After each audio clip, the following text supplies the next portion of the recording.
2007 मध्ये माझ्याकडे सिद्धेश गिरी नावाचा एक जन्मापासूनच एक अंध विद्यार्थी आणि त्याच्यावर मात करत त्याच्या आईने चाटे कोचिंग क्लासेसमध्ये माझ्याकडे 2006-07च्या बॅचला प्रवेश घेतला. पण प्रवेश घेताना म्हणजे मला प्रश्न पडतोय की तुमच्या हिमतीची मी दाद देईन, हो कारण आपलं अंध मुलांसाठीचा क्लास नाही. बरोबर. पण this is a very very special case. हो. अशा केसमध्ये तुम्हाला काही प्रश्न नाही पडले की यांना आपण कसं काय हा मुलगा.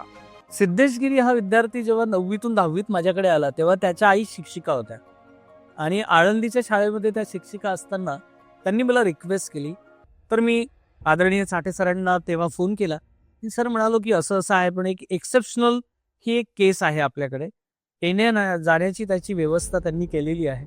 फक्त तो आपल्या क्लासमध्ये बसेल आणि जे काही आहे तो श्रवण करेल, ऐकेल आणि तो नंतर तशी बोर्डाने एक हे दिली होती, सुविधा दिली होती, तरतूद की बाबा तुम्हाला रायटर मिळेल. आणि सरांनी लगेच म्हणे अरे खूप छान आहे, तुला जर काही अडचण नसेल आणि तू जर करू शकणार असेल तर घे त्याला. आणि तो विद्यार्थी 10वीच्या परीक्षेमध्ये त्याला उत्तम रायटर दिल्यानंतर राज्यात अंध अपंग विद्यार्थ्यांची 2007ला एक यादी लागली, मेरिट लिस्ट लागली आणि त्याच्यामध्ये तो राज्यात पहिला आलेला विद्यार्थी होता. क्या बात.